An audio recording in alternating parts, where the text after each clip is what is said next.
Okay, let's get started. I hope with you, uh, you must have this evidence act with you. This statute is very important because we are going to focus more about the discussion of this statute in our upcoming lectures. And today, the topic of discussion is about hearsay, hearsay evidence. All right. Okay, so before I continue with the class, I just want to make some disclaimers to all of you. I'm just a very junior lawyer. There's no quality or the accuracy of this lecture could be guaranteed whatsoever. And as you all know, LPQB did not have any formal answers for their subject guides as well as their past year examination. So this lecture only serve as a guide, but not academical reference. Please bear that in mind and always verify yourself regarding to the accuracy of this information provided. Okay, I'm just going to bring your attention to what is hearsay and among others, the important exceptions of hearsay. All right. So hearsay is very simple. Don't think this is a very difficult to understand topic, but somehow or rather, this is one of the things that you must know for your CLP examination. This is like your relevancy chapter, which I've covered in the first lecture. This is a so-called must come out question, compulsory question in CLP examination. Okay, hearsay, it is just like a rumor, okay, or akaba angin. This is something that you have heard it from others. That means to say, probably you will not know the very truth, or you do not perceive the information with your first-hand experience, but you get the information from third party. All right. So this is hearsay, to put it in a very simple term. Okay. So we have legal definition of hearsay. Where we can find this definition is from the landmark case of Subramaniam against PP, whereby a famous judge named De Silva here said that this is an evidence of statement made to witness by a person who is not himself called as a witness may or may not be hearsay. It is hearsay and inadmissible when the objects of the evidence is to establish the truth of what is contained in the statement. It is not hearsay and is admissible when it is proposed to establish by the witness not the truth of the statement, but the fact that it was made. Okay, if you, as a student, try your best to memorize it, but you fail, you cannot capture what is it. It's extremely all right. All right, because even now, as if I have cleared the CLP, as in now, I also cannot appreciate what this guy is trying to say. This is a very hard way to, how to say, to learn this chapter. I mean, in the examination per se, you need not to copy down whatever judgment made by a certain famous judge word by word.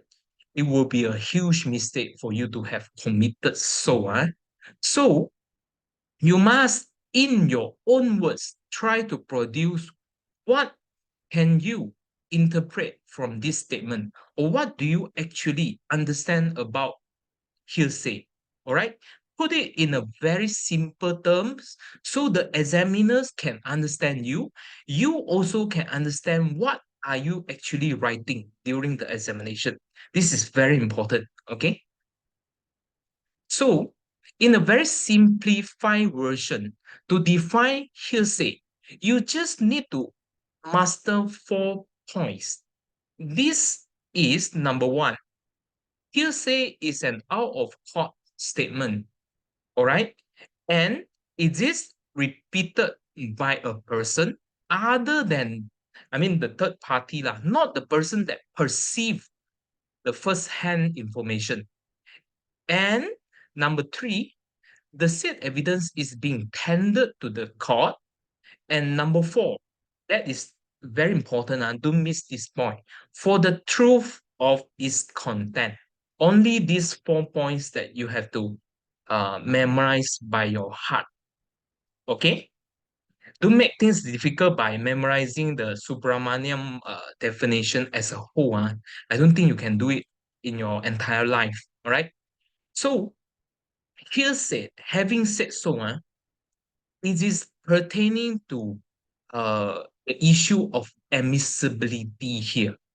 It is not about the relevancy of the evidence, but rather, yes, the information may be relevant, but somehow we have issues whether to accept it in court or not.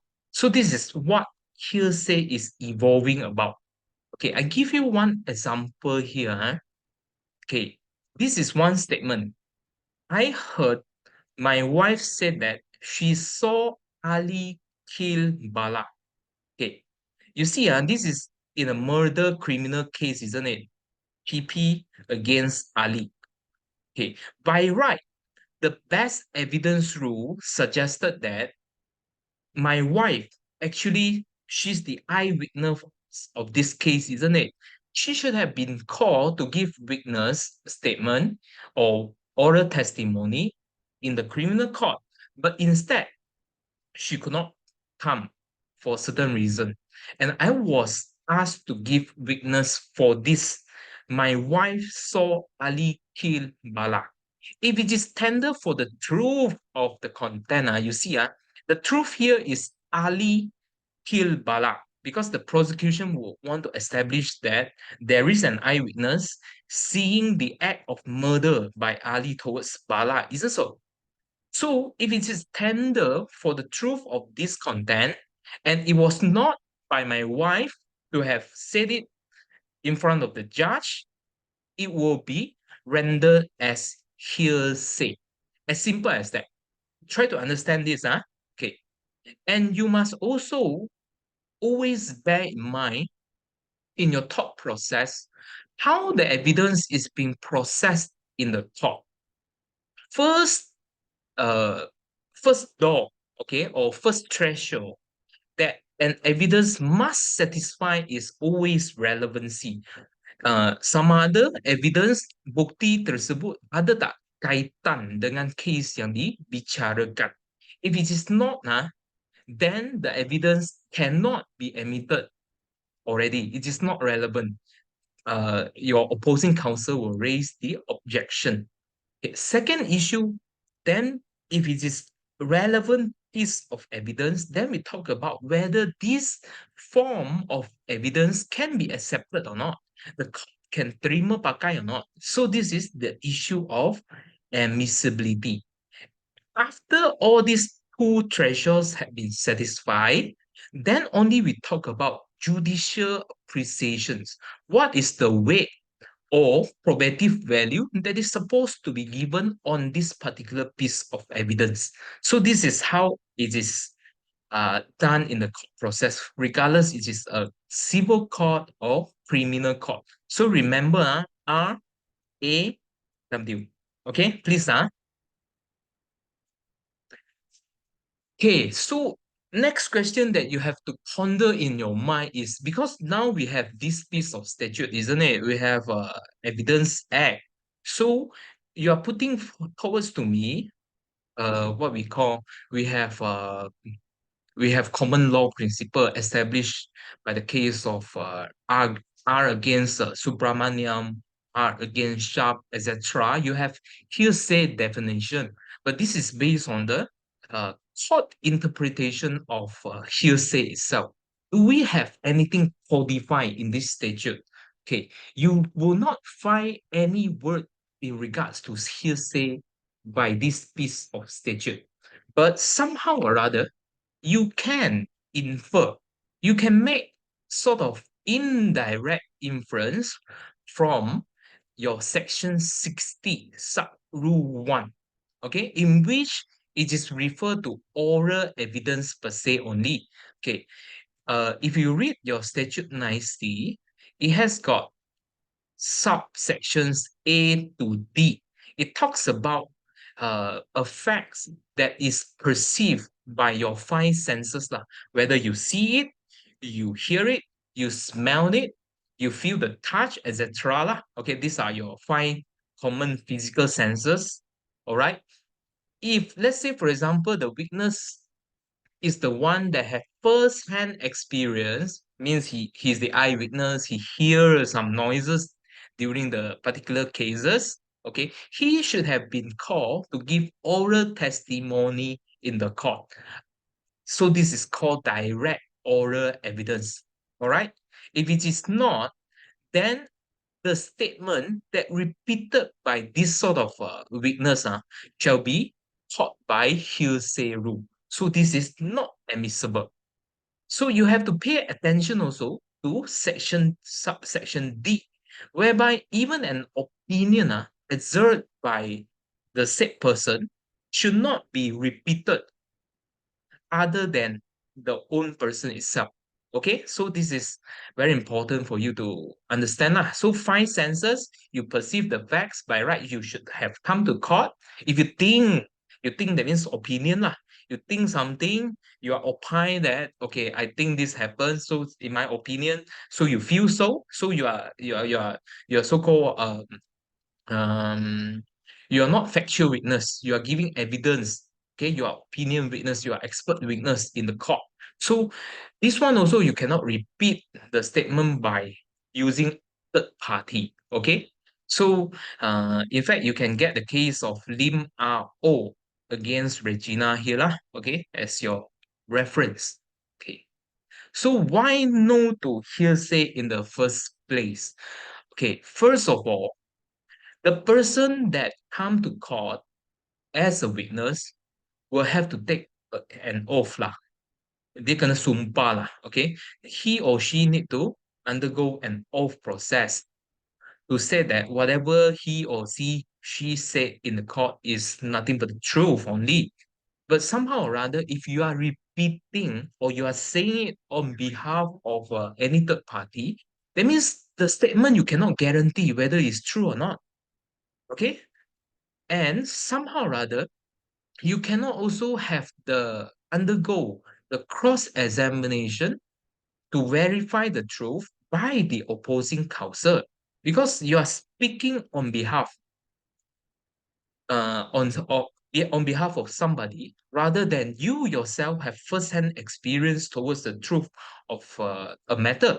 So that means to say the cross-examination will be done in a way that okay, for example, I'm the opposing counsel. I want to cross-examine one hearsay evidence. The person will surely say, actually, I heard it from others. So what is the point here?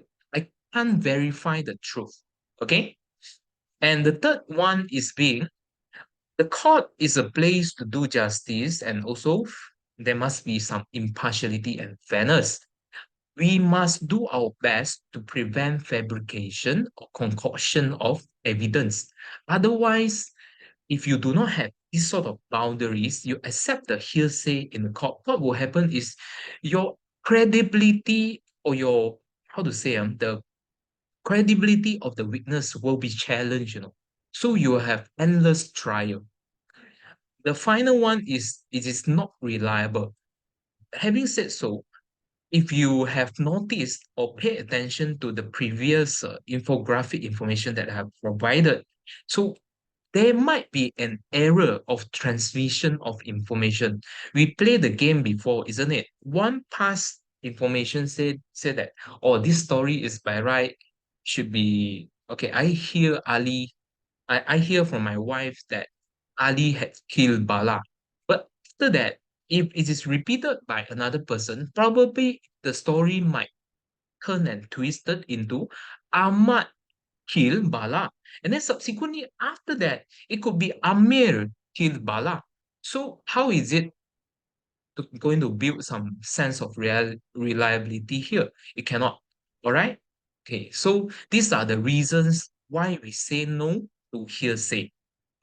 Just remember one case here, R against Pepper. It will be fine. Okay. The most important here is the principle you should understand, not memorize as much case as you can. Okay. And what are the types of hearsay that we have? We have express assertion, and we have implied assertion. Express assertion means it is either by oral hearsay or it is in a written form. So everything got proof. But implied assertion will be something to do, uh, it is not being expressly done, but somehow rather it is sort of being implied or being inferred out of the conduct or gesture of a certain individual. Okay, so oral hearsay is the same example I would like to use, not to confuse you.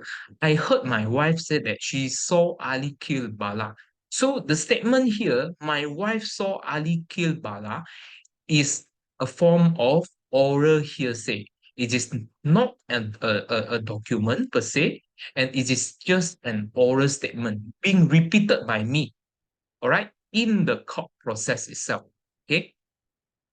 And documentary hearsay, usually documentary hearsay, you must, for example, for you to tender a document, if it is in a civil case, you have your bahagian A, bahagian B, and bahagian C as your bundle of documents.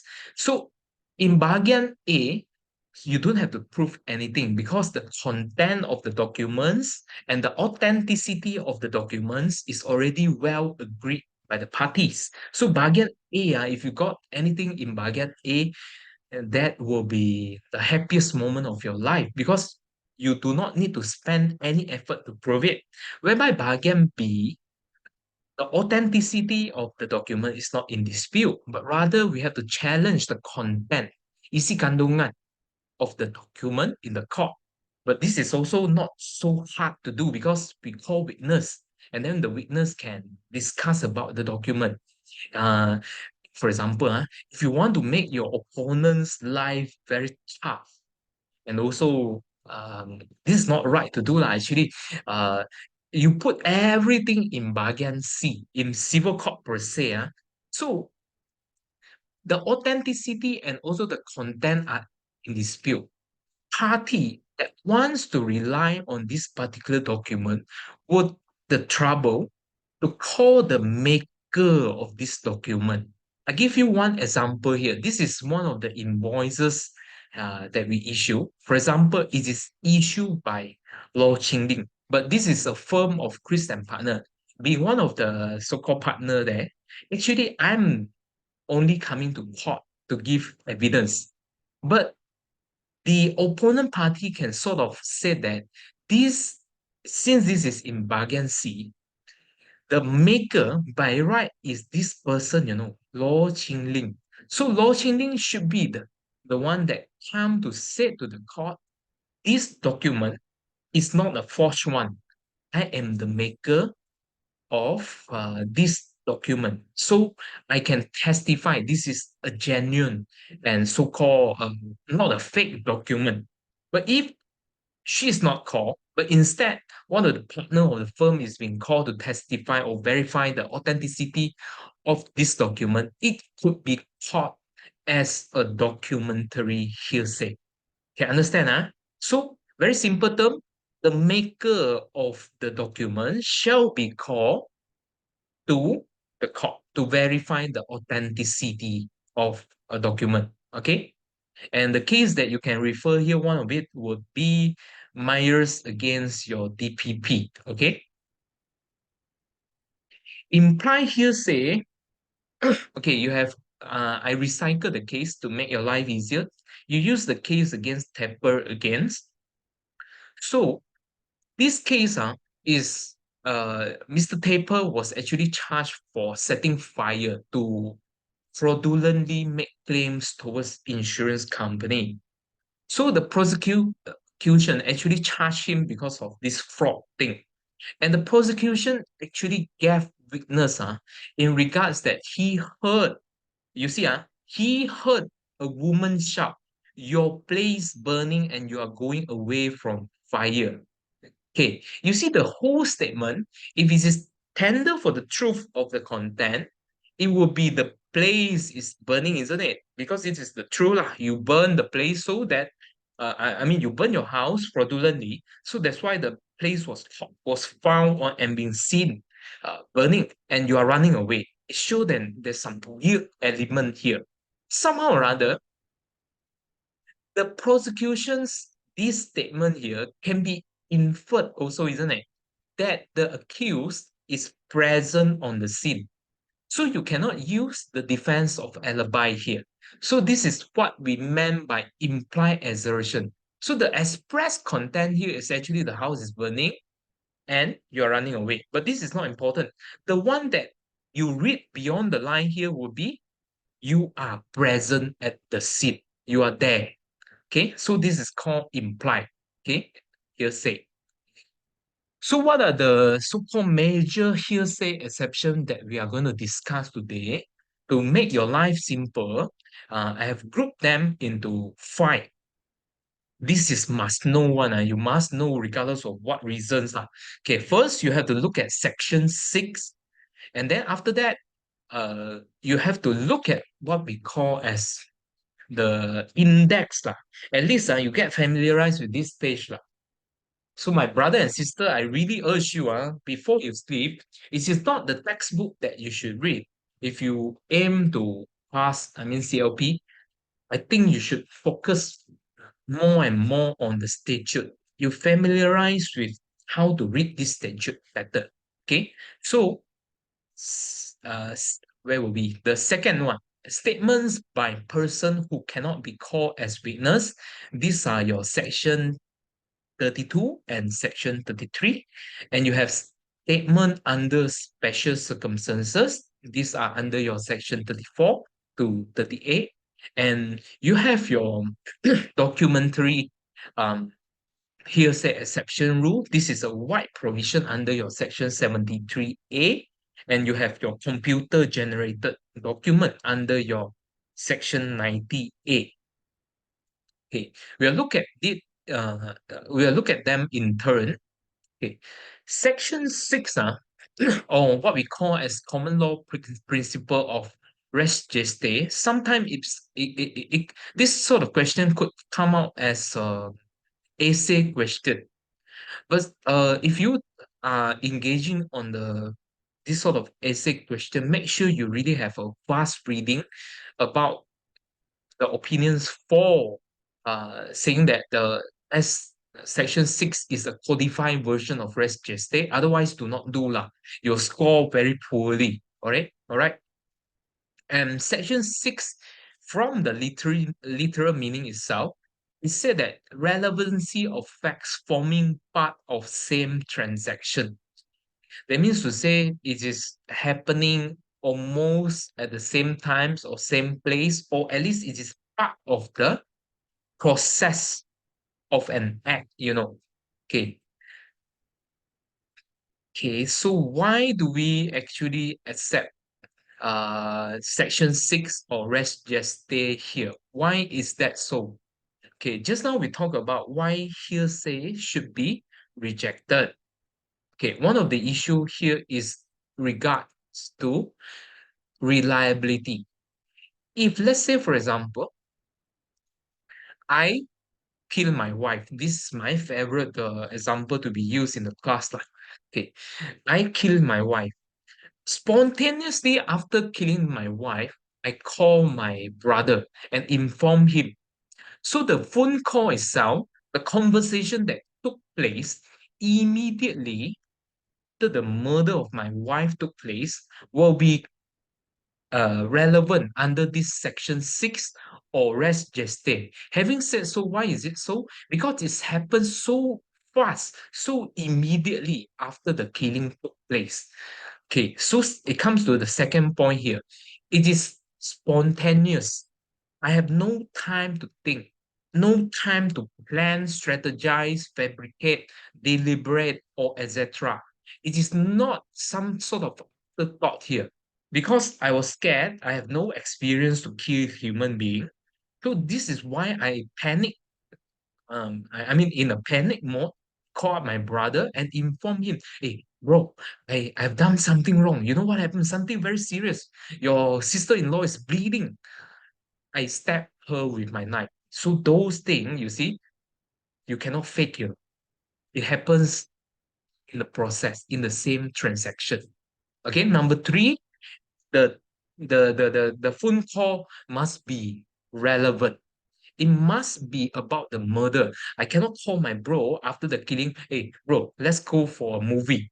So this is not something relevant pertaining to the murder itself, isn't it? So you cannot admit this sort of evidence. So you get the example. So three criteria for you to satisfy. I repeat again.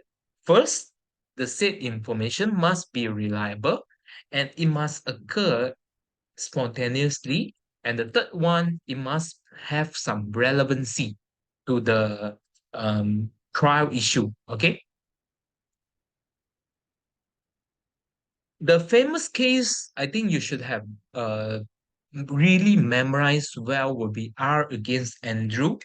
In this case, the principles that said that res gestae or section 6 could be admitted is because of the nature of the event. It's just another way to say reliability, spontaneity, and also relevance. It's just another way, in my opinion. So the nature of the event must be so dramatic and startling that actually just inside the brains of the makers. That means to say the makers, for example, I was killing my wife that time. So my mind only thought about the consequence of the murder, or the killing act itself. So I have no time to think of, take for example, hey bro, let's go for movie, let's go for a dinner. So this is the nature of the event that happens so dramatically, you cannot have any it's just like a reflex, reflex, isn't it? Knee-jerk reflex. So this is what should have happened. And the nature of the statement, it should have made when the maker's mind was dominated by the event. It's not like a afterthought. Okay. And you have to also evaluate, is there anything that could render these statements becomes fake, not true, because of any mala fide intention? Is this a pre-planned thing? Let's say, for example, I killed my wife. I already long planned it, but after that, I want to fabricate evidence to show that I'm not there. So I go out with my brother by making a phone call, say that I want to invite him for phone call. So of course, this happened immediately after I have killed my wife. But do I have any ulterior motive or not? So the court will also evaluate on this issue. And most importantly, when, for example, it is made by one person rather than the maker itself, the court will consider in regards to whether there is an error of the transmission of the information or not. Okay, but somehow or other, the issues of errors in the facts will only make the piece of evidence to have less probative value rather than stopping it, rather than making it inadmissible in the first place. Okay, so we complete section 6. Know it well, know it by heart. Do not memorize the terms, and also to what we call, do not memorize the facts of this case and try to regurgitate them during the examination, but try to learn by your heart and try to voice it out with your own words. That will help you. All right. So another this what we call Section 32 Evidence Act 1950. This is one of the most popular question that you should have mastered. Okay, but you must always bear in mind, you have to know this section thoroughly, not just go to Section 32 sub 1A like that. It's not like that. Okay, you have to first cover whether this piece of information or statement or documents that put in the CLP question, evidence paper question, number one, satisfy the relevancy test or not. This is always must come into your mind. And you must also bear in mind that Section 32, since this is a hearsay exception, the court general principle, the court reject hearsay. The court does not want hearsay to come to court one, So the court will set some rules to govern the admissibility of hearsay evidence. This is what we call as preconditions. Or if you use this section 32, you must satisfy the section 32 punya all the requirements, all right, in order for you to uh, discuss the whether this evidence to be admitted or not. The criteria must be satisfied first. And then third, you must also bear in mind that Section 104 Evidence Act, in which to say the party that want to use this Section 32 exception, he or she will bear the burden of proof to satisfy the criteria of Section 32.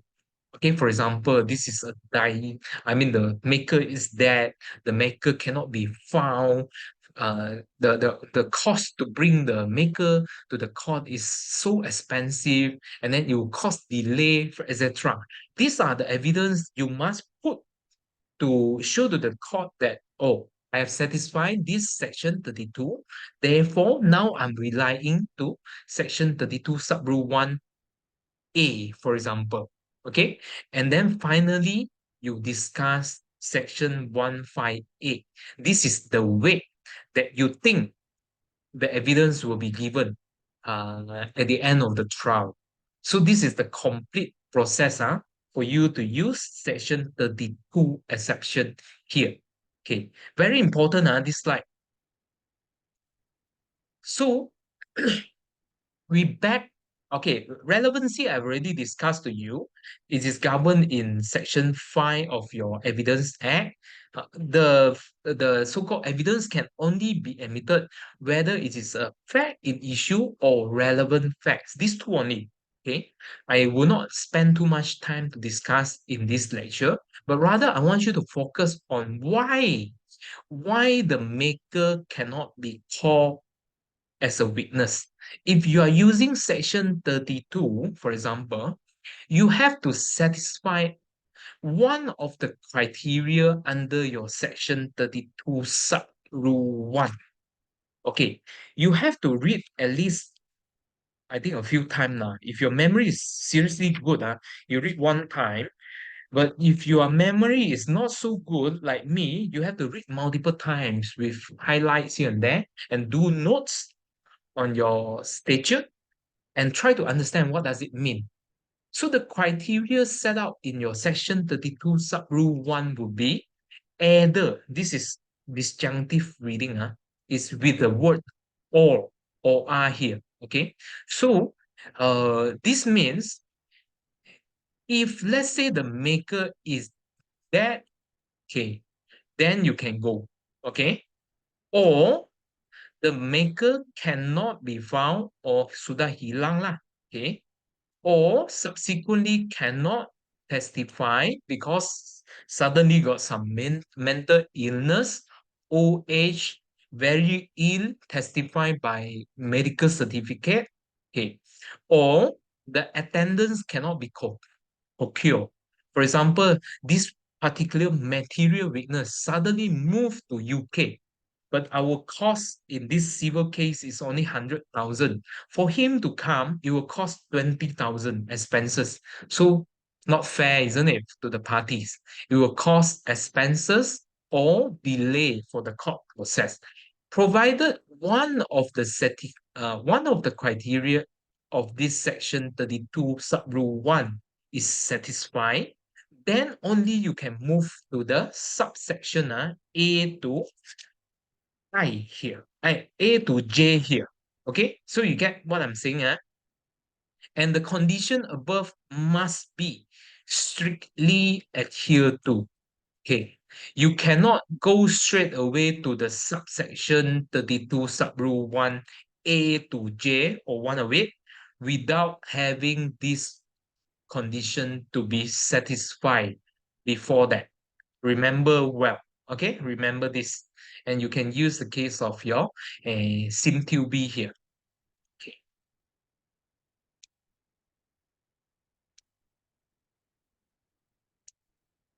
Okay, okay. Section 32, sub-rule 1, sub-rule A.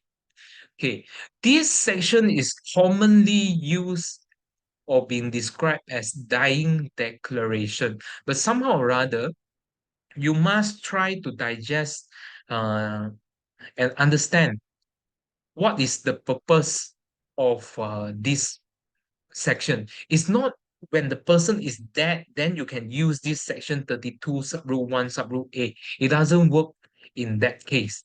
But in the literal meaning, if you want to interpret the statute nicely, you must go to the statute and read it word by word. This is a hearsay exception here, which talk about the cause of the death or any circumstances or transaction which caused the maker's death. All right. So it is something to do with the death of the maker, whether this is related or not. Okay, then only it can be admitted under this section 32 sub-rule 1 sub-rule A. Okay, it could be a civil case or it could be a criminal cases. But commonly it will be tested in criminal question. Okay, but anyhow, this section could be used in what we call civil cases as well. Okay, please remember, it is related to the death of the maker. Okay, cause of the death of the maker or the transaction or circumstances that result in his death. Okay. Okay. So the landmark case here is Yo Hock Chen against R. Okay, I want you to appreciate this dying declaration. Somehow or rather, it must be related to the death of the person. This is a very famous case, Yo Hock Chen, whereby a man here, a boyfriend, murder a girlfriend and then threw the body into a river. So actually, the deceased, I mean the maker, of course, when we use 32 sub-rule 1, sub-rule A, the maker will have been dead by the time that you use this particular provision. Okay, so the first statement is like this. 9 days before the maker died, the maker told the father she denies sleeping at the accused's house because the accused threatened to kill her. Okay, so this is one thing. The the facts here, if it is tender for the truth of his content, of course it's hearsay, but somehow or other the maker is dead. And then the prosecution will rely on section 32 sub-rule 1 sub-rule A dying declaration to admit this because it shows that this murder is somehow planned 9 days ago. But if you are reading this section uh, closely, is it related to cause of death? It is not. Okay? It is not at all because the maker actually died 9 days after that. It is not part of the transaction. It has nothing to do with the cause of death. But whereas if you look at second statement here, the statement made to the sister when the maker or the deceased had gone out with the accused, and then sort of the accused told the what we call the maker to put on men's clothing to disguise actually this Yo is a quite bad guy. He tried to fabricate a story that the girlfriend which who he killed had eloped with a Malay man, so he even forged a letter saying that the girlfriend already run away with a Malay, for example. Okay, so all the things here is being premeditated. So the court said this statement is concerned to the circumstances of transaction which resulted to her death. Because if you have studied closely, it happens on the day. And then somehow the maker gone out with the accused. Not only that, something fishy here. Gone out with men clothing. So it is related to her death. Okay? So this is how you uh, play around with your section 32, subrule 1, subrule A. And section 32, subrule 1, subrule B, it is about a statement made in the ordinary course of business or duty, verbal or written. Okay, remember the words, verbal or written. So usually this refer to usually it is used in civil case, commonly used in civil case to tender a document. For example, a clerk is performing a duty. For example, the invoice that I've shown you, my clerk is Lo Ching Ling, so she's performing her ordinary course of business duty. All right, so this one we no need to call maker. So I rely on section 32, subrule 1, subrule B. Okay, so this is one of the example. And the maker must have a personal knowledge about the statement. So Lo Ching Ling, in the example that I've given you, must know the subject matters in this particular invoice. Okay, and it is only confined to first-hand hearsay. Okay, so Lo Ling cannot come to court. He tell me, not like this. Lo Ling cannot come to court. She tell Christy. Christy tell Mr. Tay. Mr. Tay tell me. It's like a third-hand uh, hearsay already, so cannot. So you must get the gist of it. Okay. The famous case that you must always remember will be your Ally Bank against Yao Jiok Hua. Landmark case, please. And you have your section 31, 32, subrule 1, subrule C.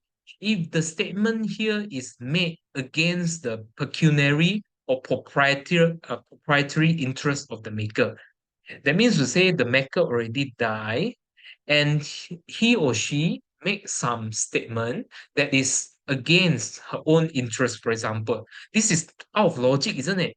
So generally, it is submitted that a man will not say something that is contradicting their own interest. That's why the issue of reliability, the court is made to believe, kan ni, I mean, to this level of IQ, say something that is so discriminating to him.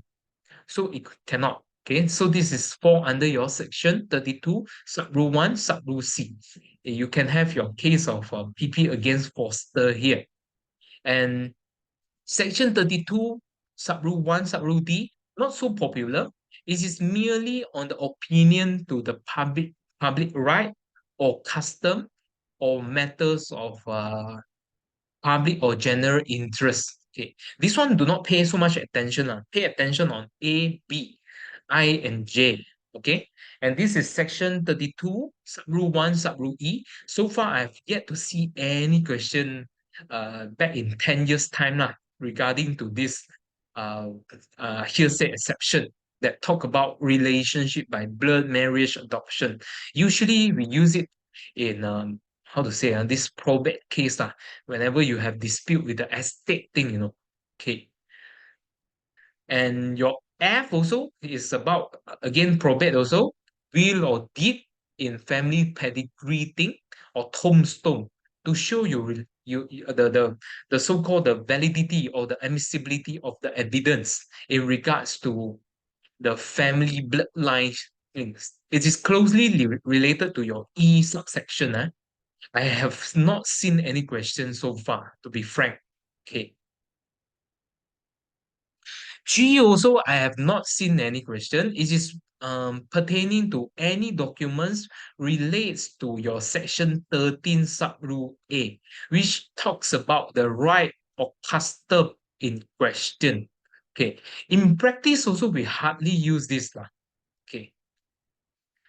I want to bring your attention, this one also not very popular, section 32, subrule 1, subrule H. You have a glance, and this is a statement made by a number of person and express feelings or impression on their part relevant to matter in question.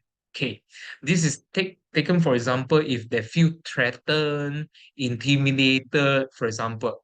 Okay, I have not used any of it also in the past year question. This one quite important. I and J, I repeat, subsection A, subsection B, I and J. You must know it by your heart. All right. So this subsection I here said when the statement was made in the course of or for the purpose of an investigation or inquiry into offense under any written law.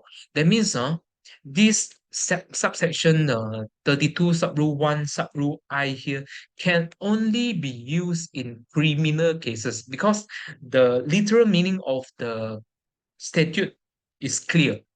It is in regards to an offense.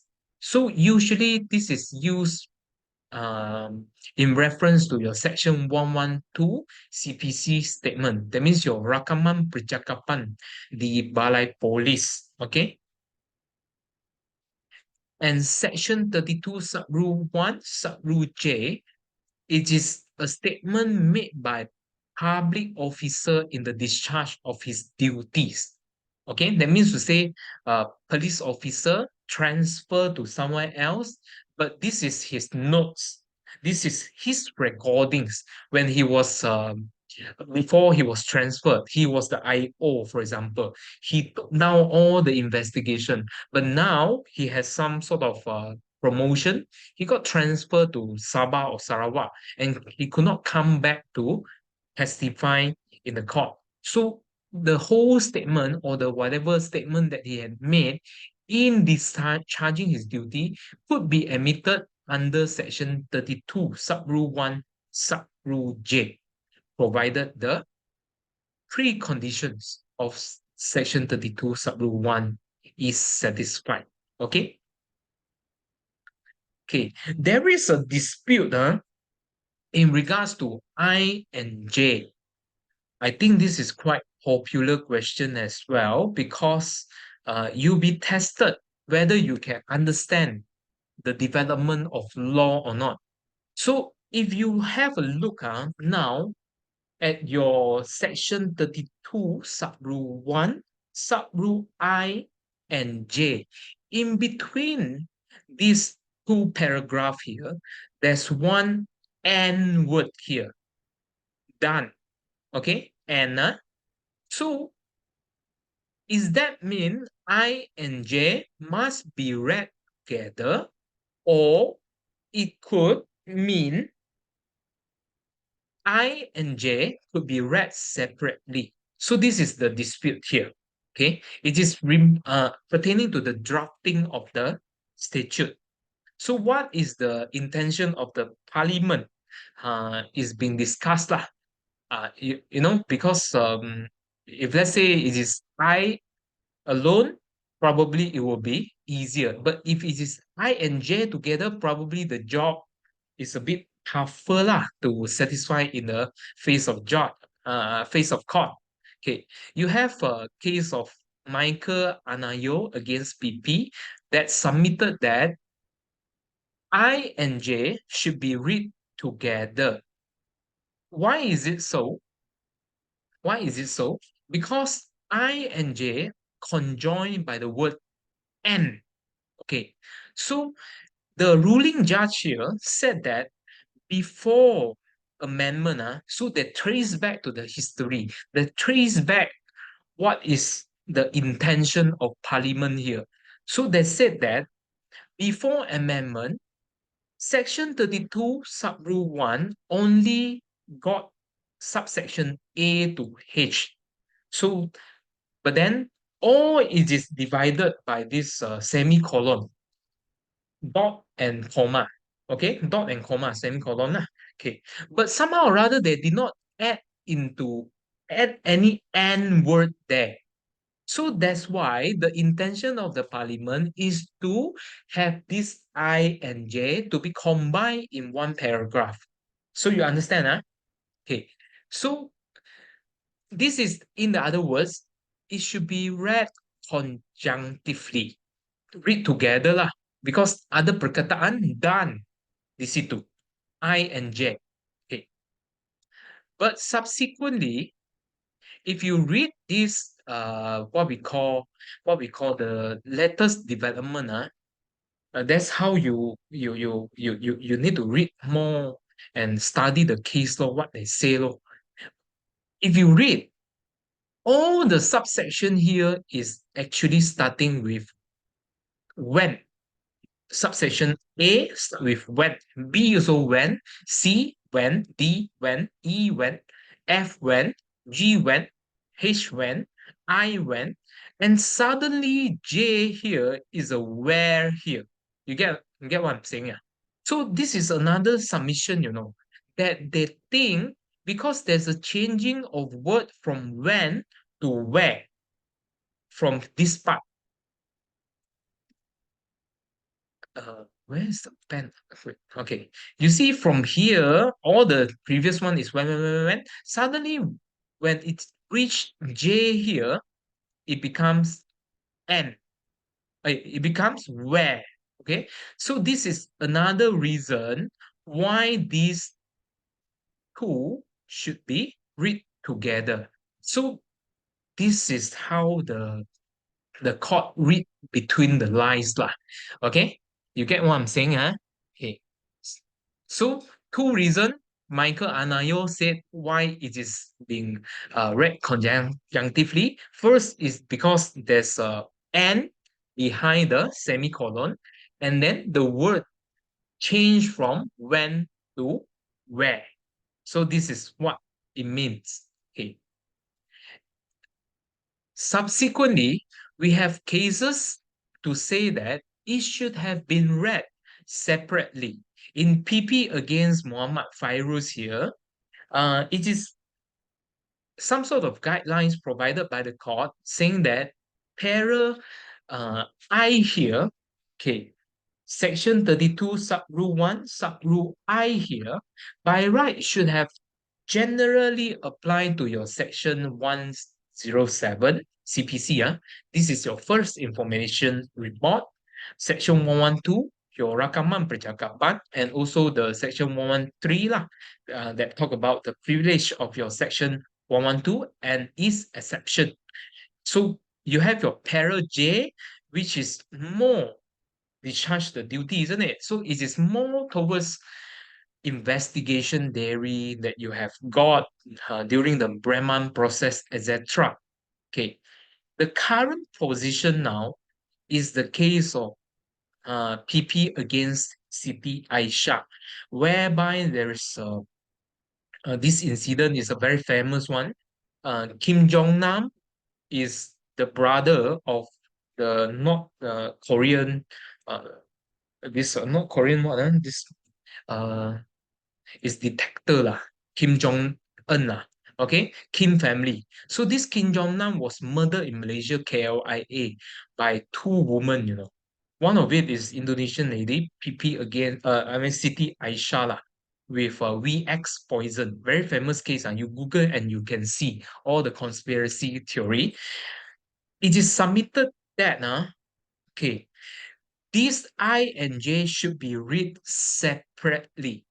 That means disjunctively. Because having said so, the drafting of this statute is being done in separate paragraph. So that's why the intention of the parliament is to read it disjunctively.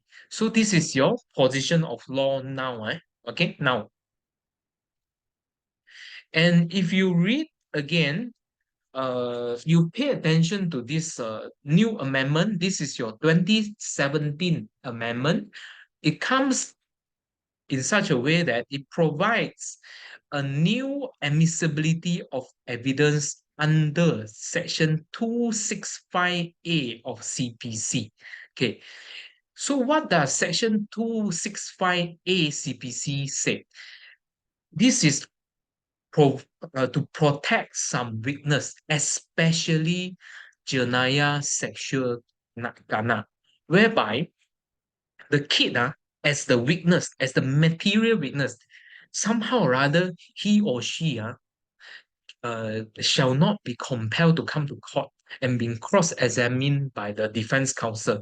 They can do it under video. They can do it with a camera.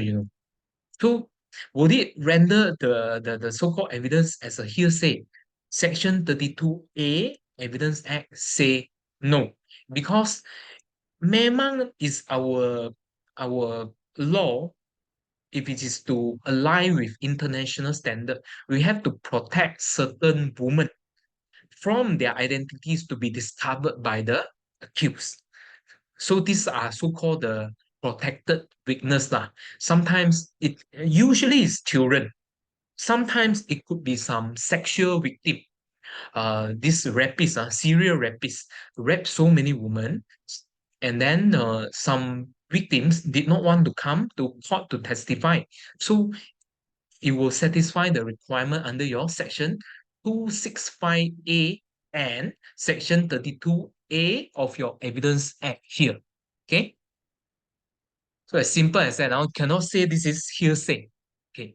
So we have your section 33 as well. This is talking about the admissibility of the evidence given in previous judicial proceedings. Okay.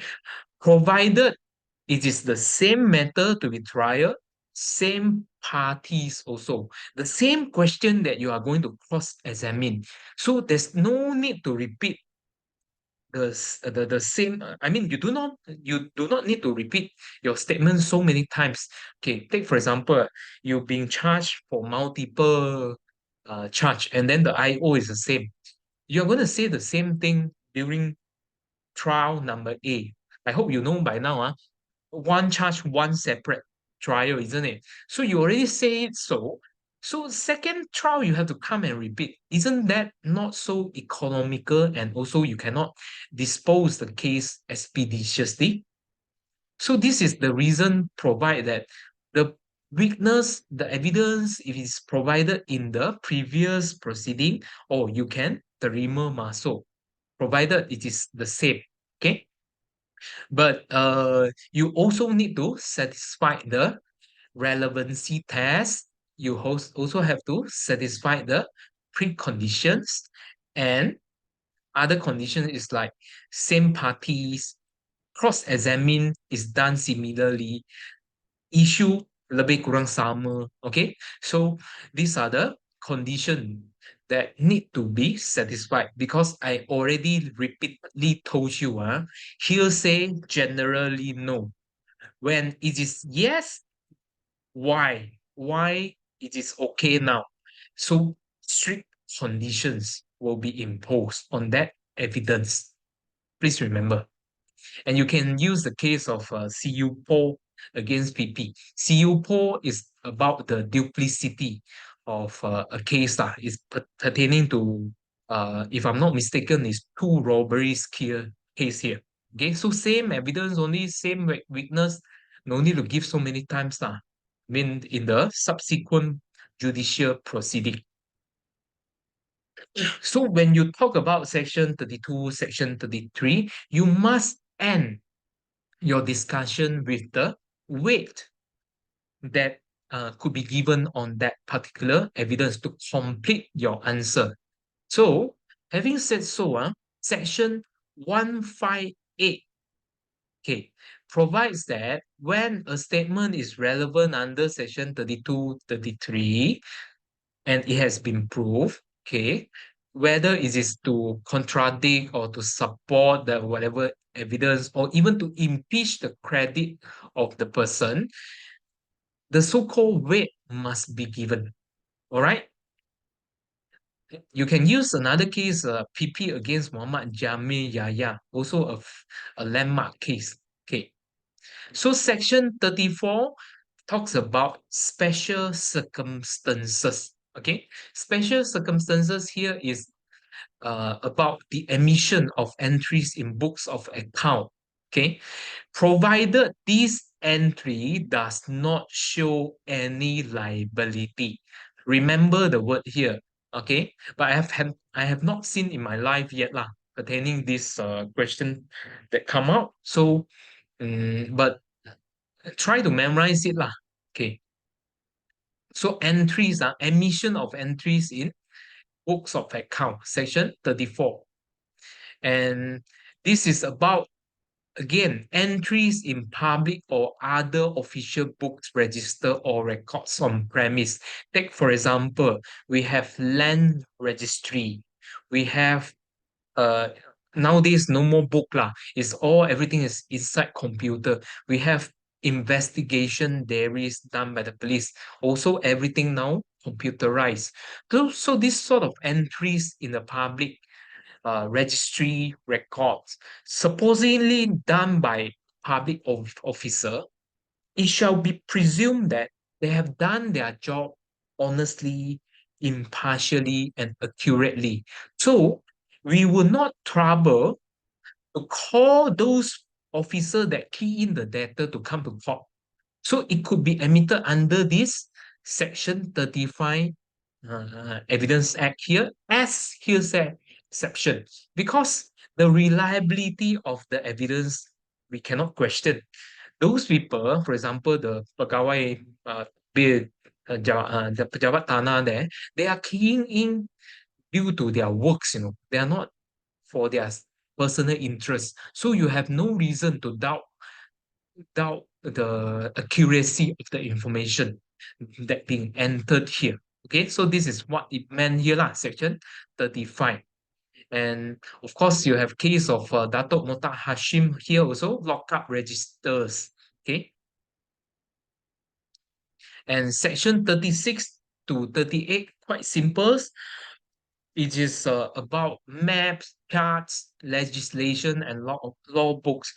I give you one example here. For example, if you tender for whatever reason, whatever case that you have, you tender a map of the world. You want to show that Malaysia is in Southeast Asia. Isn't it silly that you need to call, hey, who is the maker of this map? Who draw this map?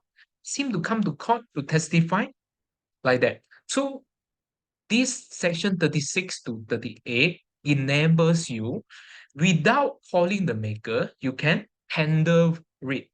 Okay, remember section 35 5 to your 55, all is relevant, is a proviso for your relevancy.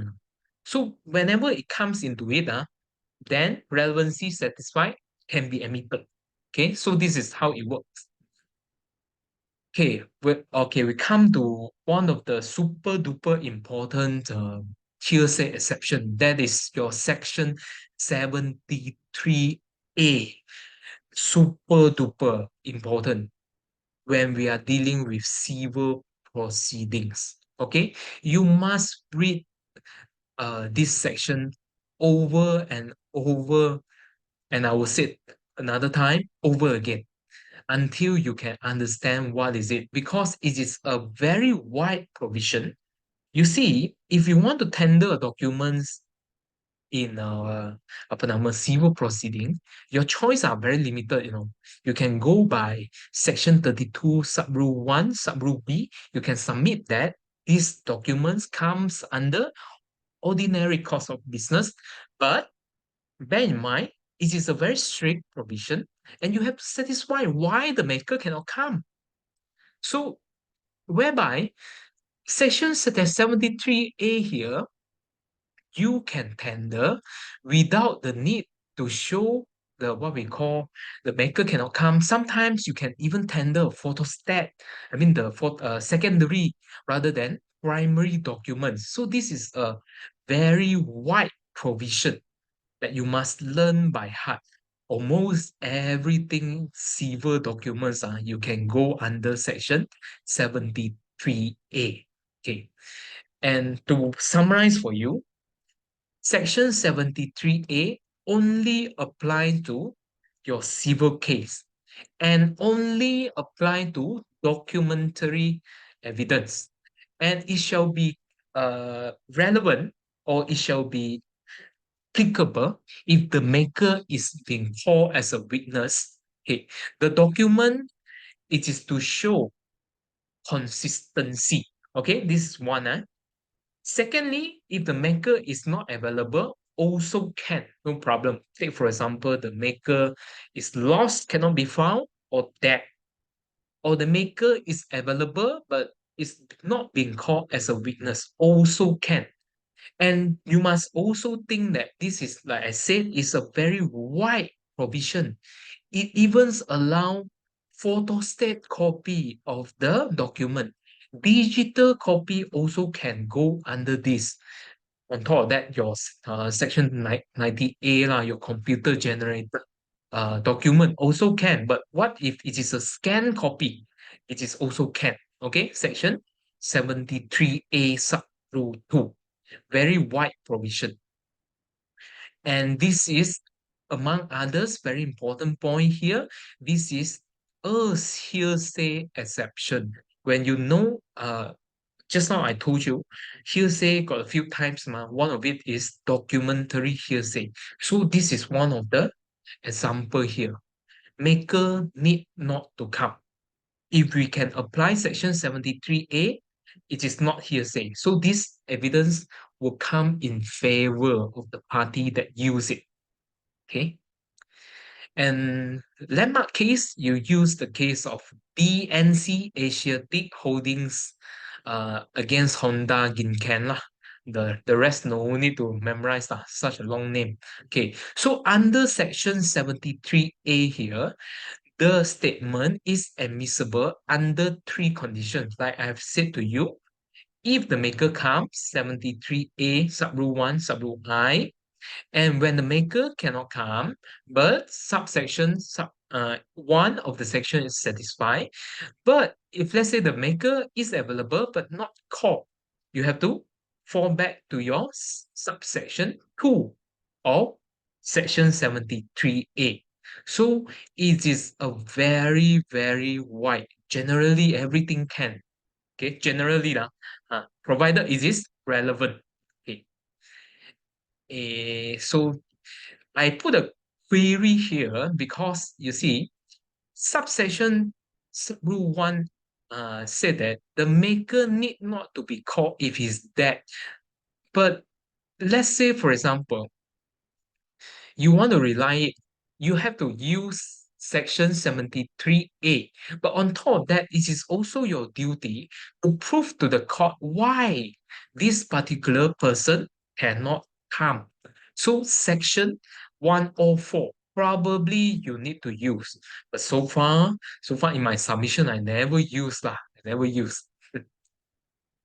Okay, so and subsection 2 and B of this act actually dispense the original documents and can admit secondary documents. So please make sure you understand section 73A, and multiple research article is on section 73A. Have a look. Okay, don't waste so much time just to read something that you don't understand. Try to understand it by your heart. Okay, and one more thing, very interesting one. Okay, if let's say, for example, I told you this is civil proceeding only. Section 73A can only use in civil case.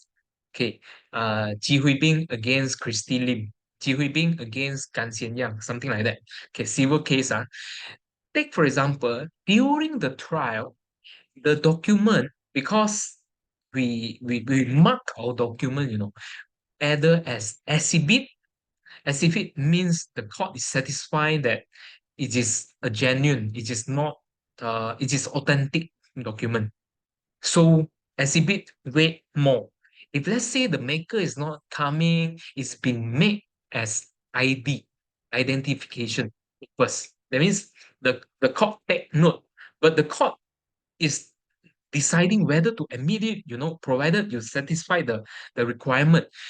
This section 73A subrule 2 here empowers the court at any stage of the proceedings, admit this document, That means to say, even after the perbincangan, that means to say the witness already come and then the documents all being reviewed by the court. During submission stage, that means to say we type in our hujahan, the court will still have the chance to think back. Yeah, this document I marked it as ID during the trial process. Shall I now admit it and mark it as exhibit? So this is a wide provision. That's why it becomes an important section. So rather than using your section 32 subrule 1 subrule B, which is very rigid, you rather use it and buy your way out lah, to win your case. Because there's a distinction between exhibit and ID. If it is ID, the judicial appreciation is very low. So basically, this document is not so convincing lah, in the other word. And you have case of pembelaan SPK Sendirian Berhad against Cornell Engineering. Okay, rather new case. What is the time now? Okay. So, okay, we come to almost the end. Before we discuss some past year question, we want to talk about Section 39A. Section 39A is also a must-know provision.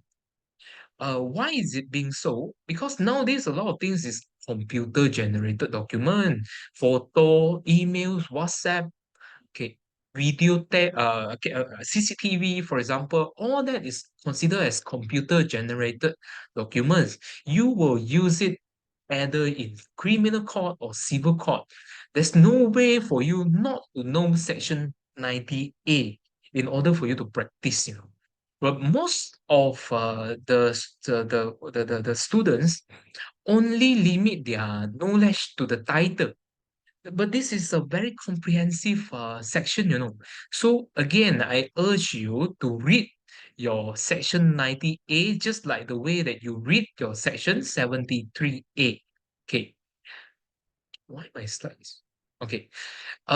First of all, you must decide whether this evidence is relevant or not. Like I said to you, you refer back to your Section 5 Evidence Act. So this is your approach. And second thing, you must decide because Section 39A already said to you, this is a computer generated document, isn't it? So you must first determine whether this piece of information or the evidence that you have is computer or not. So you have to cross-refer to the interpretation clause inside your Section 3. Subsequently, you have to decide section 90A, the subsection there, whether the maker is coming or by way to tender certificate. Okay? And after that, again, you have to give the weight to this piece of evidence. And the most important part also, do not miss your section 90C, because section 90C is an overriding proviso saying that section 90A, regardless of what other specific written law said, this one will win. Section 90A, as long as you satisfy all the criteria inside it, it shall win. This is what it meant. Otherwise, you will have one um, doctrine, or what we call as a Latin maxim called generalia specialibus non derogent, whereby special provision will win. For example, DBA, there's a clause there, there's a section there, say that computer related documents must call maker. So you have your General Evidence Act, isn't it? But this is about drug case, Section 39B DDA, drug trafficking. By right, if you follow the general principle, the proviso inside this particular act, that means Dangerous Drug Act, will win. But this Section 90C here said that regardless what other statutes say, this Section 90A will win all the time. Okay? So what does it mean by computer? You can refer to your section 3. It is a long section. It covers anything to do with electronic device. I put it in a very simple term. You will not need to copy down all the interpretative section, but rather you say that this is a photo produced by a smartphone. Yes, it satisfies the definition of computer. in Section 3 Evidence Act. Submit as such. Okay. But you must follow my advice lah. Somehow or rather, you draft your answer according to these steps. You will not be too wrong lah. Okay. So Section 90A, you have to determine what is the kind that is admissible. I just told you, it is computer generated documents. And the computer is in ordinary use. So how to prove it is ordinary use? Ordinary use also is very broad nowadays. So you do not need to bother whether this computer, for example, the one that I'm using it for Zoom class, whether I use it for usually to play game or to teach class, is still considered ordinary use. It does not mean that the computer must be used for entry of records purpose. That means to say I key in invoices, all that. No, it could be in other so-called normal use, normal daily use. Very bright. So you can prove by calling the maker or tender the certificate, Section 90A, Subrule 2. This is also by the famous case, PP against Nana Segaran lah. Okay, so it is applicable to civil or criminal cases, and you can do it. How you prove it is by oral evidence by calling the maker, or you can tender a certificate if the maker cannot come. Nana Segaran. This is a must remember what we call section. Okay. Must use a specific section. So this is one example of this Sijil Prakuan, the certificate under the meaning of section 90A subrule 2. Quite simple. You just have to ask the maker to sign and say what is it about. And since this is a computer generated document, and since this is a hearsay exception, you must always prove to the court that this piece of evidence is reliable. I always said, you must produce credible evidence. You must make the court convinced. This is because computer nowadays can edit, isn't it? So you must get the maker to sign and then testify, oh, this one I know lah, and this is what is it? This is real one. No chance of cheating the court. Something like that. So this is what should be the content of apa nama? Your sijil prakuan. Okay. And you have okay. So again, if you are leaving it to the court to decide, talk about the weight. Okay, you cannot simply say that the weight, the court decide, finish. So the court must consider any reasonable inference about the accuracy and also the way to produce it. That means to say whether it is the information is true or not. The way you see the video, the CCTV video, you cannot take the CCTV, the original device, and show to the court. Sometimes the CCTV nowadays is being loaded to the cloud, isn't it? So upload to the cloud, subsequently downloaded by our IT specialist. IT specialist pass to the police officer, the investigating officer. Somehow or rather is the way of the chain of the evidence for any problems or not. So you must highlight in your answer to outshine yourself lah. Okay, and you must also consider the time between making of the documents and also any possibility of concealment of facts or misrepresentation. So reliability issue. So you must a little bit discuss when in regards to the weight of this evidence. Otherwise, everything nowadays computer you give equal weight to all type of computer generated evidence, isn't it? And the subsection 90C, I already told you, it shall prevail.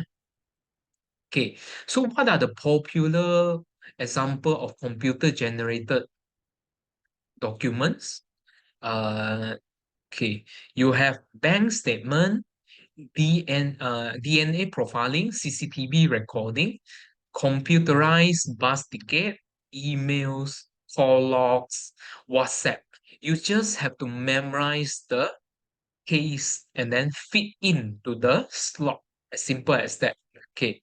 Do not disturb yourself or your mind with unnecessary brief facts of those cases.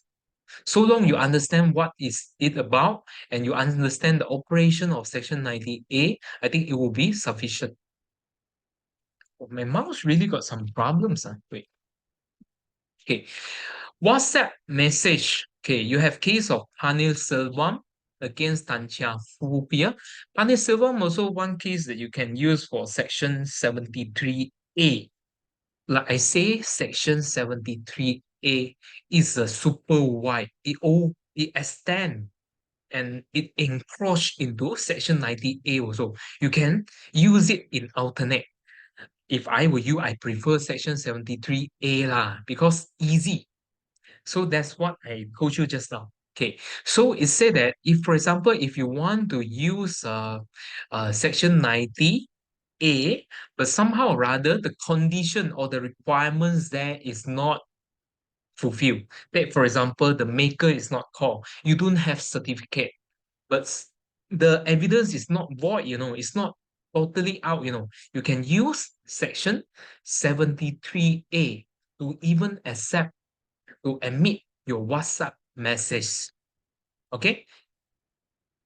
What it means here. Okay, so please understand, you can alternately use Section 90A for WhatsApp, as well as if, let's say, for example, worst come to worst, you make a technical error, you do not tender the certificate, maker tak ada, you still can go under your Section 73A.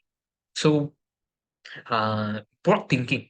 And the classic case for your computer generated document it related to your WhatsApp message will be case of Mok Yi Check against Sobo Sendirian Berhad. Okay, Mok Yi Check. Okay, can understand so far? Okay. All right. I think I will go to some question before we end the class. It's no longer early. Okay, I will read this case again for you. This is the previous class question. It's a continuation of it. November 2023 past year question. Daniel is charged for murder, basically lah. I put the story short. Uh, Daniel is charged to murder his wife. How he murdered his wife is by pushing her from 39th floor of the penthouse, Skyfall condominium. So what we need to put attention here in regards to hearsay problems will be this. Here. Okay.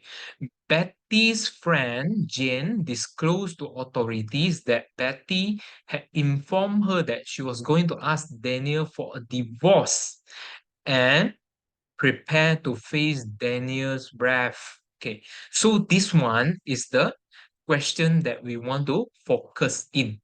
Right, we look at it. Got, uh,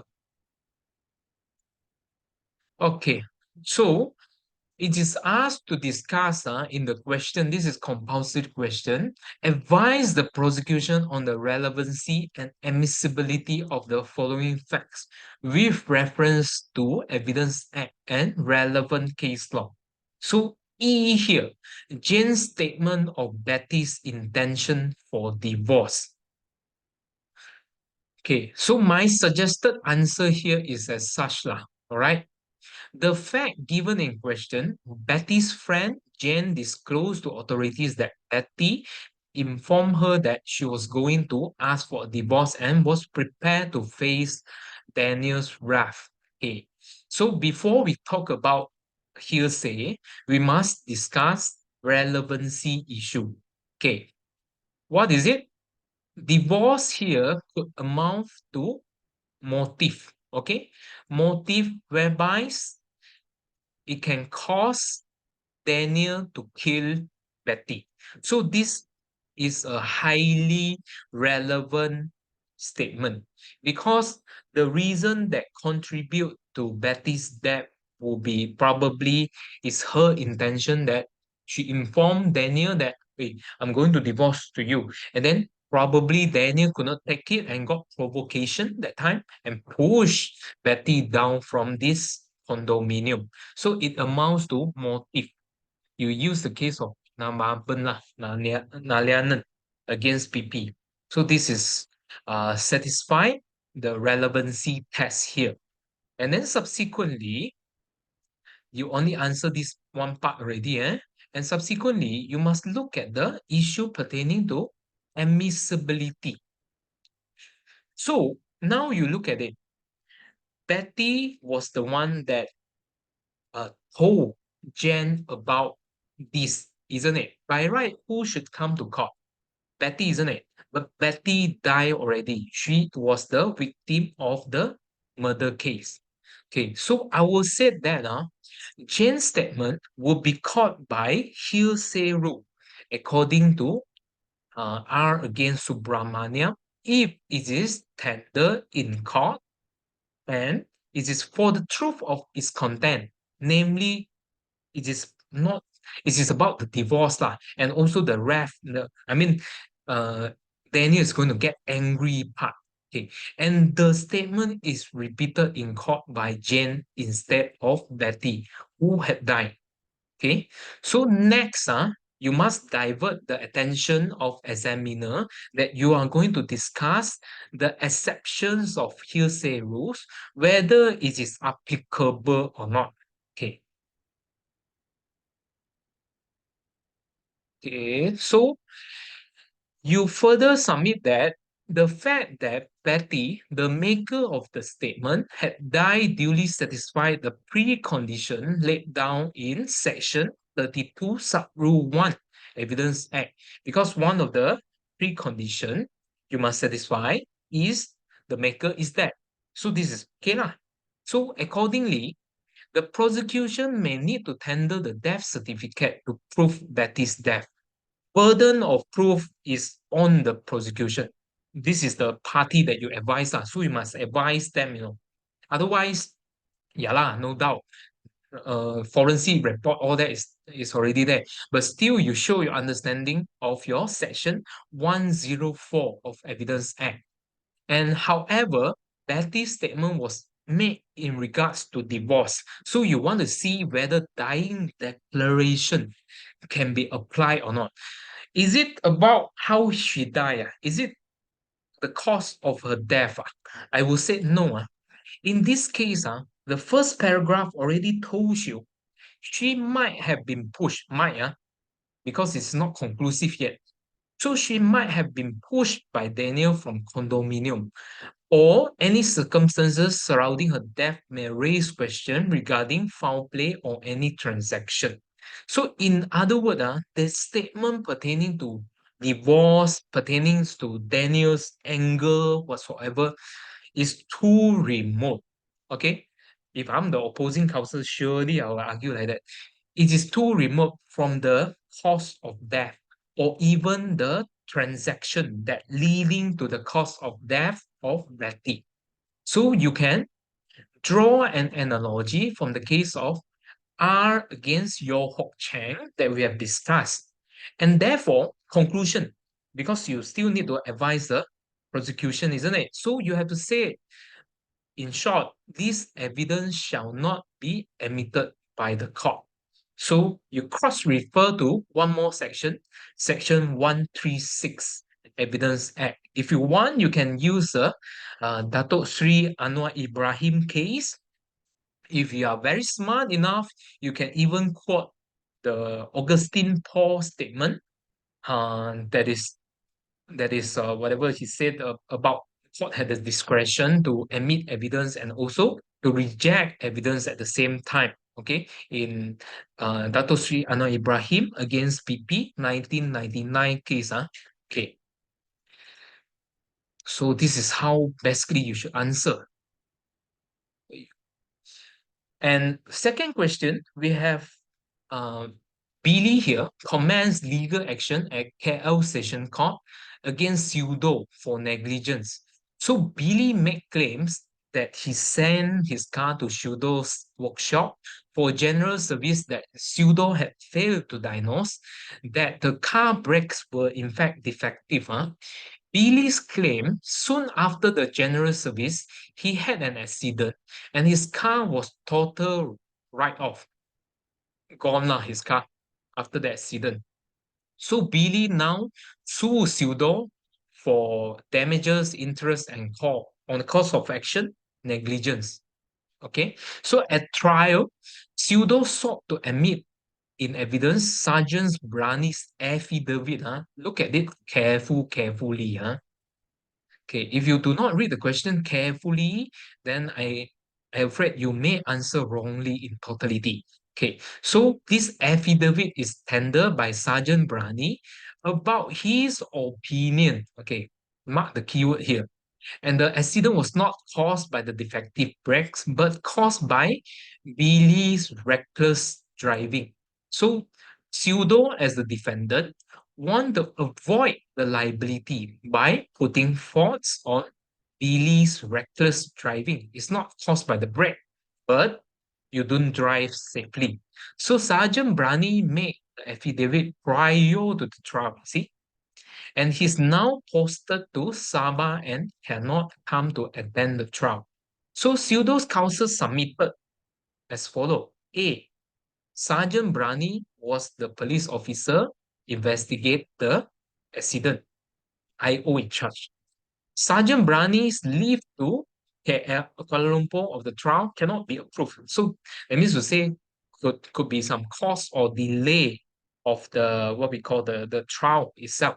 And C, Sergeant had no material interest in the outcome. That means he's discharging his duty, something like he could not have any personal interest to cite Pseudo. But Billy's counsel objected to the admissibility of the affidavit on the basis that Sergeant Brani no personal knowledge about the allegations made in affidavit. It is his opinion only and it is hearsay and it is highly unfair to Billy. So based on this reason, it has to be rejected by clause by the court, and Sergeant Brani also cannot be cross-examined. So Billy's counsel, on the other hand, sought to adduce through Billy a statement detailing all the loss and damages suffered, blah blah blah, from Pseudo's alleged negligence. The statement was prepared by Susan, Billy's wife, was not called. Okay, this one is not so important in our particular discussion. And Pseudo also objected to Billy's intention to adduce section, WhatsApp communication with Austin, the manager of the car manufacturer, claiming the defects in the brake could be easily detectable and provided Pseudo use reasonable skill and care. So as a presiding judge in this case, so mark your role well, you must know what you are doing, okay, and explain by reference to Evidence Act and also relevant case law, how would you consider the following evidence? Okay, looks simple, but actually very difficult. So again, as the presiding judge, you have to decide on the admissibility issue, Sergeant Brani affidavit. Okay, we will examine the question in turn, except for this one, I'll discuss later in my privilege, what you call privilege chapter. Okay, we'll discuss A and C. We go to A first. What is this Sergeant Brani's affidavit? So this is a civil case. First of all, identify this is civil case or is this a criminal case, because some section can be only used in civil case if you follow my class well. Okay, so put it here first to show that you know this is civil action. So you first always relevancy, admissibility, weight, these three. So relevancy-wise, you consider the issues of opinions evidence. Okay. So Sergeant Brani opinion is that the accident was attributed not by the defective brakes, but Billy's reckless driving. So this evidence could be relevant, isn't it? Because the whole case itself talks about the cautious action taken by Billy against Pseudo because Pseudo had negligently examining and serviced his car. However, you must always remember the Brani is what? Brani is the police officer. He is factual witness, He is not the one that is supposed to say, to think, to, oh, in my opinion, pada pendapat saya rasa Billy ni apa? Dia memandu secara membulu lah, like that. It cannot be. Because he's a police investigating officer, he is supposed to be the facts-finding person. He must know the facts and he can only talk based on the facts. He cannot think. He cannot give opinion. Okay, and you must submit so lah. He's the investigating route. Officer in the road traffic accident. He's not the expert. Section 45 has no room of application. Okay, so you submit such at first glance, oh, but somehow opinion more. So no application of section 45. So which relevancy section that you want to use? No. Okay, so you rule out the first part first, relevancy first. So second thing, you must decide on the ground whether it is admissible or not, because this is the real question about admissibility of Sergeant Brani. So don't spend too much time to talk about PP against what we call Ko Hok Cheng lah, all that case, to say that this opinion is a facts lah, all that. No need to discuss so much. Focus on your admissibility, but submit a little bit on the relevancy to show that you know.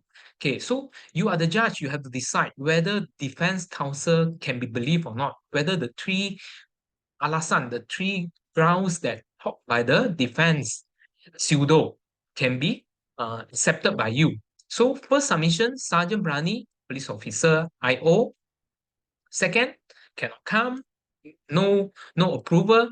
Third, no material interest. Okay, so the counsel suggested that the evidence could be admitted through section 32, just 1J, okay, as a statement was made by the public officer in discharge of his duty. This is what they are trying to submit. So you put here PP against Siti Aisha. Again, if the question does not ask you to argue whether it is conjunctive, disjunctive, just use the letters provision, letters development. So now you have to really answer the question already. As a judge, what is your standing here? However, you don't say you are judge here lah. I mean, you must respect. You use third party sentence lah. So, however, this honorable court could not agree the submission made by defense counsel, but will support the arguments of plaintiff counsel on the following grounds. So you list down your alasan penghakiman lah. Okay, so the defendant's counsel sought to submit through affidavit. You see or not? The keywords here is affidavit. But affidavit, is it governed in Evidence Act? The answer is no. Affidavit has no application. I mean, Evidence Act has no whatsoever applications for affidavit in general. Some cases will say yes, but you don't have to bother so much. You just say that Section 2, clear wording, said that Evidence Act shall not apply to affidavits. Okay, this is your first beginning. Second, the defendant's counsel failed to show any efforts to bring Sergeant Brani. He just say cannot get leave, but is it causing delay and uh, high cost incur. Yeah, he transferred to Sabah, but what if, let's say, the car is like a BMW 7 Series, is a nearly 700,000 ringgit car? You cannot buy the air ticket, is it, for Sergeant Brani to come? Cannot ask him to apply leave 1 month before the trial, is it? So did you satisfy the burden of this or not? Section 32 sub rule 1. So is it the defendant's burden to satisfy the precondition of section 32? Okay, referring to section 104 of your Evidence Act. The said you give your reasoning now. The said police officer is stationed in Sabah. It will take only a flight. This is my reasoning to reach KL with application of leave. So this is rule that section 32J is not applicable because precondition not satisfied. As a judge, you cannot hang between, you have to decide what you think. There's no right and wrong answer. It's just a matter of how you interpret the facts. Okay. And you said that the court agree with the neutrality because this is the third ground, the neutrality of Sergeant's Brani evidence for his impartiality, fairness in this case. However, the court is more moved by Brani has no personal knowledge in regards to his statement regarding to defective brakes rather than reckless driving. So the court sought a distinction between a former police investigation report and Brani's personal affidavit. So this is personal affidavit. Is it, if you're giving me police report, yes, probably, yeah, I would say this is a reckless driving on part of Billy. But you're giving me affidavit. If I want to accept affidavit in civil proceeding, I have to cross-refer to your Order 41 of Rules of Court. The particular sub-rule is 5 lah. Okay, Order 41, Rule 5 of your Rules of Court, which provide that affidavit shall only contain fact is that the deponent, the one that sworn, have personal knowledge. My standing is I say no because I want to reject this evidence. So you tilt your answer. Don't suddenly say yes and then suddenly yeah, I got personal knowledge now. Then how you want to decide? Conflicting. So firm stand. Make sure your answer is in one direction. You decided say no, everything go no lah, so that they cannot appeal against your decision. So this is how it goes. So number 4, the court agree that since the evidence is meant to tender in court by affidavit by not calling sergeant as a maker, it is called by hearsay rule. You see, the chance to cross-examine the witness is denied in totality, leading to profound prejudice to the plaintiff. So generally, court will not admit hearsay evidence, and the defendant did not satisfy any exception, render it admissible. So this is how you say it out. Because the plaintiff counsel did say this is hearsay. So conclude, this court shall exercise its discretion given under section 136 to disallow the admissibility of Sergeant Brani's affidavit. Then that's it. Okay, so complete answer like that. And second one, I think it's quite easy because the mark also not many. WhatsApp message. So again, you break down your answer. Like I have suggested to you, whenever you see WhatsApp messages, don't get too excited and jump into section 90A, confirm betul. You'll get 2 marks. You get just ngam lah. Yeah, you know section 90A, but unfortunately, you do not display an overall understanding about the operation of Evidence Act. I will say so lah. So you say that this WhatsApp message is for what? Is to show the defects in the brake can be easily detected if pseudo exercise reasonable skill and care. That means to say, it has something to do with the standard of care element, isn't it? If you agree with me, negligence, we have four components, isn't it? Duty of care, breach, causation, and damage. So this thing, when you have third party, the manager of the car manufacturer, say that, hey, this brake, come on, you send for service. Surely, if you put in some computer, if you just exercise some due diligence, surely you can detect. So how does it show? That means to say you fall short of your reasonable man test. So this is relevant. You say that because it is used to establish the negligence element. If you do know standard of care, just say negligence element. So relevant under section 5. Then you have to decide on admissibility of WhatsApp. So WhatsApp is what? Smartphone, computer, section 3. Okay. After you define whatever WhatsApp computer related, then you can talk about 90A. So maker, who is the maker? Billy and Austin. So of course lah, whose phone is that? Cannot be Austin phone, isn't it? Must be Billy's phone lah, because he's the plaintiff. So may not require certificate provided Billy is by right, he should be the first plaintiff witness lah. Okay, so this is how you answer your question. PP against Nana Sagaran. And then subsequently, you also need to talk about the um, probative value, and then you should briefly talk about your 90C and use one case referred Mok Yi check here against Sobo Sendirian Berhad. Okay, can be admitted by this honorable court. Finish your answer. So doesn't look too hard, isn't it?